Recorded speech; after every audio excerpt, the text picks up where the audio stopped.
I think AI is the devil. Not actually, but in the sense that it's evil and will probably be its followers' downfall. And so, I think that everybody should stop using it, preferably completely. I mean, it's been proven that just the use of a phone to look things up instead of thinking through things normally is detrimental to one's critical thinking skills, as in the study Barr 2015.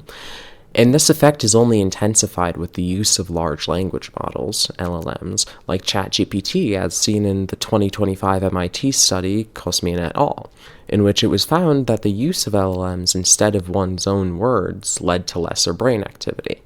This, on the surface, doesn't matter much. I mean, yeah, of course, if I'm not trying as hard to do something, I won't be using as much energy on it, but the human body has a limited amount of resources, and thus it'll get rid of anything that isn't using those resources for a purpose. Think like if you were to go on long walks every day and then just stop for 3 months, you'd get tired much quicker on that first walk coming back than you ever were getting before. And this is because your body doesn't need to expend resources to retain your leg muscles you're not using, so they atrophy over time. This logic is wholly applicable to how your brain works, because your brain functions much the same as a muscle. If you don't use it, you lose it. In the study Stern 2012, it was found that in patients with Alzheimer's who had lived more, quote, intellectually stimulating lives, who read more and met more people and experienced more things and new things that challenged their beliefs and worldly ideas, I mean, their brains degenerated at a slower rate, and they had less of a chance to develop Alzheimer's in the first place than those with less intellectually stimulating lives. This is because their brains simply had more connections and cells and complexities for the disease to eat through, and thus it took longer to get to the more innately necessary parts. So, AI kills your brain. Well, I mean, what do I care, though? It gives me the time I need to follow on my hedonistic dreams of partying and hanging out with friends and having sex and doing drugs all the time, all day and night without stopping. Why should I care?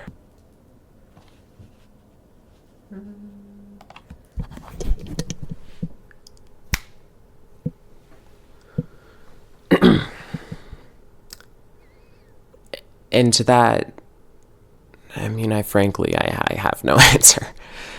I mean, why should you care about a future you can't see in these so trying times, wherein we're not even guaranteed seniority in age? I mean, why should anybody my age not fall into hedonistic nihilism at the prospect of a future we all know is, like, doomed by climate change and rising worldwide military tensions? Why not live what feels like the end of days partying, cheating on assignments and partners, choking down Molly like those little candy-colored pills are the last nourishment on Earth, and snorting coke like those grains of crushed coca leaves contain the last spared atoms of oxygen left on this planet of microplastics, PFAS chemicals, and greenhouse gases? Because, I mean, despite all that, there is hope.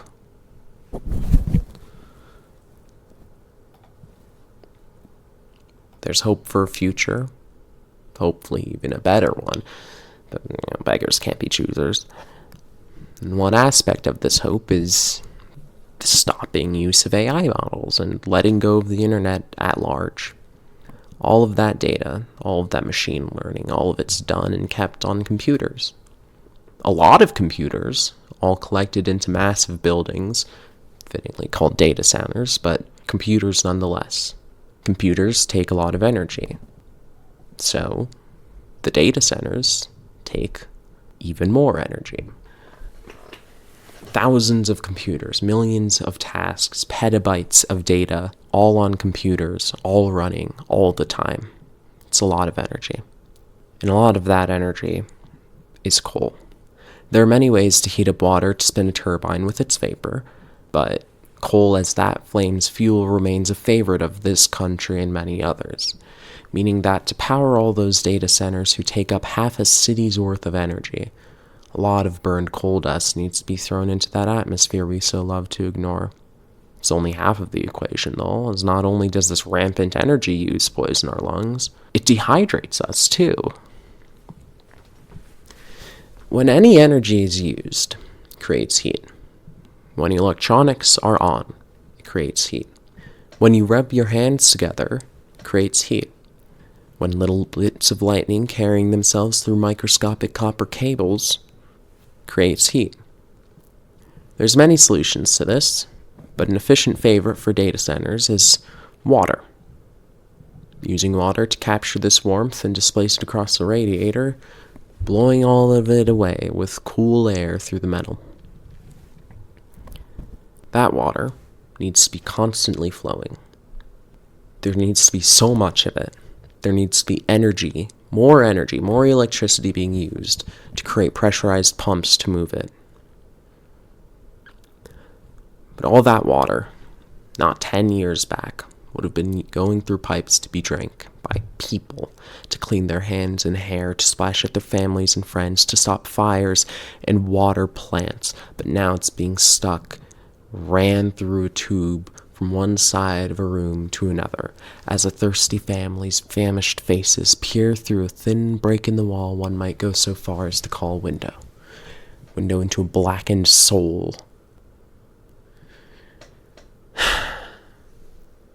So, if we all just stopped using an AI model to tell you what to wear, if you just asked a friend who cares about you what they thought about your essay, or gone to a tutor to get advice on how to word that email you've been procrastinating about, maybe, just maybe,